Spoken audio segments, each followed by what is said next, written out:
TV. We always say we see it first and we bring it to you. I'm on my way to Spiritual Detox. About to meet up with EP. Let's get it in. Hey, what's going on? It's your girl EP, the Spiritual Detox, the voice of 90.3 FM, Savannah State University. I'm out here with my boy Stevie J, waiting on him as usual. You know, Stevie J is like my brother. You know, I love him. We from the same city.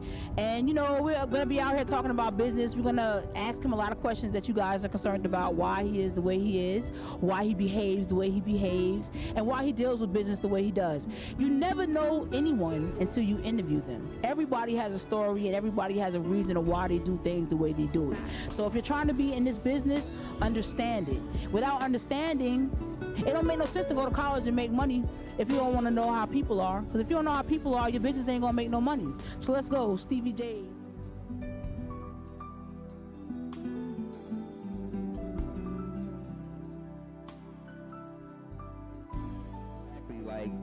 Because one thing I like about Spiritual Detox, first and foremost, I'm gonna tell you this, EP, is you don't hold your punches. You know, you're in the business, you feel me? You know the business. A lot of people don't know the business who think they know the business. So as I look at your interviews, you put people on pause. You know, so I was like, well, if anybody in the city who can interview me seriously and who ain't scared, who heard everything about me, you feel me? Bring all that to me. I want to know. I want to put all that on the face front right now. You feel me? One thing about it, Savannah, I love my city. You feel me? I love it. I'm out here. It's a beautiful day. Let's go. First got started, and I was just getting started, and we was at the that's when you first started the Stevie J show. What was that lounge we was at? It was so like television. So MTV, BT, like get your talent on. And you're like, oh, you know, it's funny because, you know, sometimes people, you know, they don't understand, like, you know, once we're in the life, he puts me on the spot and then he says something to me that hurts my feelings. You know what I'm saying? And what I'm realizing, even interviewing, is that, you know, people say they're ready, but you're not ready until you're in a situation. I said a lot of things that I would do when I get robbed. When I got robbed, I was like, I'm scared. You know what I'm saying? You can have it. But before that, I was like, I'm gonna do this, I'm gonna do that. But when you put people in a situation, it's like, how do you deal with it? And you have a reputation of more or less like, you know, when we get in front of people, he says this, and they don't know why you do that. Can you explain why do you do that sometimes when you on stage, and sometimes you may put somebody on Front Street, you may say something they don't like why? One thing about it is what like you can tell whether a person's real or not by the situations they're in. You know, yeah, I'm a model. You take a lot of Facebook pictures, you know, you take great pictures, but when a professional come to you, a model starts with the answer that you go with that first question, because then that way you can tell whether, you feel me, you're really in that profession or not. Everybody want to be a rapper, just like everybody want to play basketball.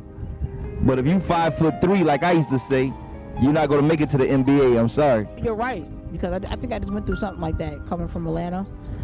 We put somebody, well, actually the people didn't know the management and stuff, but I don't understand how people put their videos and stuff on YouTube, and then when I come at you, you're like, don't air that because we're gonna do it this way. Like, no, this is my show. Like, you don't tell me, you're not gonna tell BET or Bravo how to air their show. They're gonna do what they are gonna do because they're professional, and this is how we are.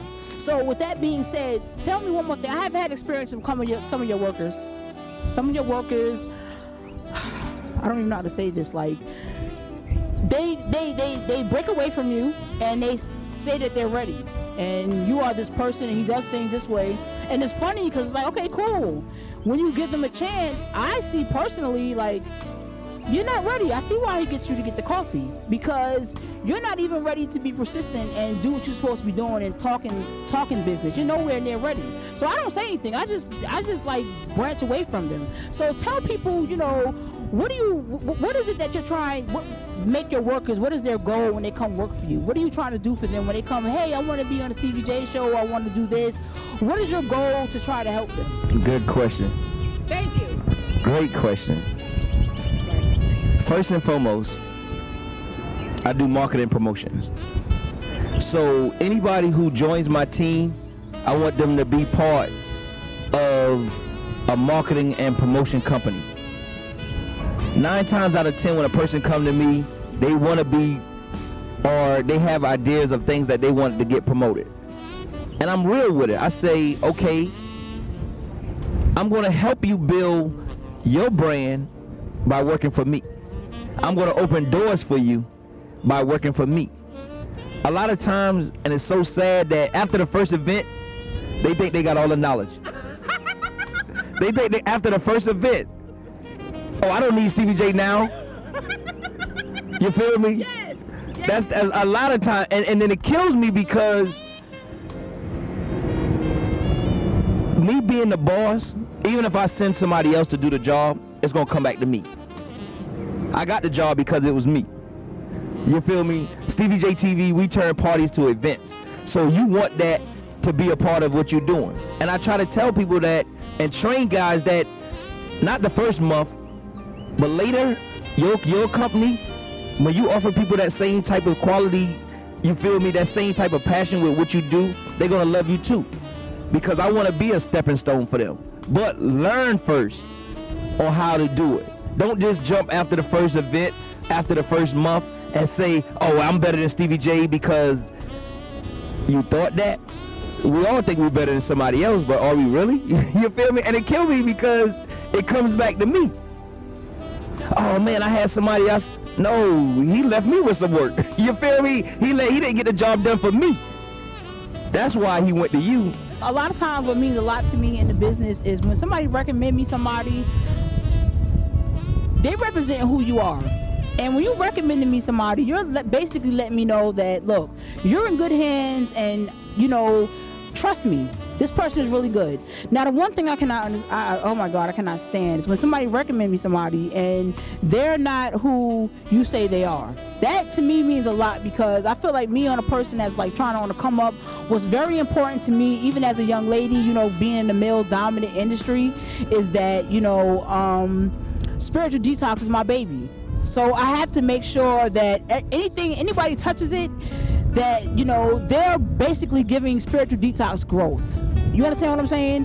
You know, what can you say to a lot of people that don't understand you? Like, you know, you just explain, like, you know, they think they know it because they've been with me for 1 day or they've been with me for 2 days.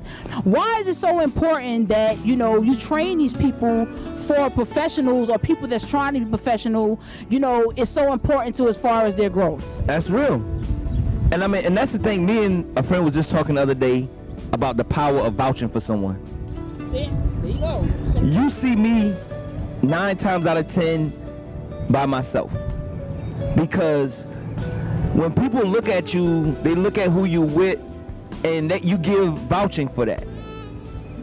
When a person who worked with me for a month, 9 times out of 10, like I said again, leave me with some lost footage or didn't turn in some work with me. Like I really want to stress that, leave me, you feel me, with some lost footage or with some footage that they didn't turn in because of whatever reason, you know, and they go back and tell someone that, oh yeah, I'm with Stevie J TV, or I was with Stevie J, or you might see him because I'm going to take you on your first event. Even though you prospect, we're going to go to mainstream. We're going to go in front of everyone. And I had to learn that doing that, it bites me because when these people are not ready and they go to you and they say, well, you know, I was with Stevie J. Okay, off top, you're going to say, well, if he worked with you, it had to have been something serious. You had to have been somebody who's real. But please know this, when the first thing they say is, oh, Stevie J is, you already know that they wasn't through training. You feel me? Because a college dropout cannot learn the same thing that a person who graduated from college went through. You get what I'm saying? And in verification for a person, that means they, boom. But I'm gonna ask you this. Have Stevie J ever, other than 210% raw, said that this person here, and New Era, because New Era, y'all do your thing. I'm gonna say that, New Era, you feel me? But have I ever said that any other video company or anybody else was on the level? Say this, like, I think that as far as what me and you been through, everybody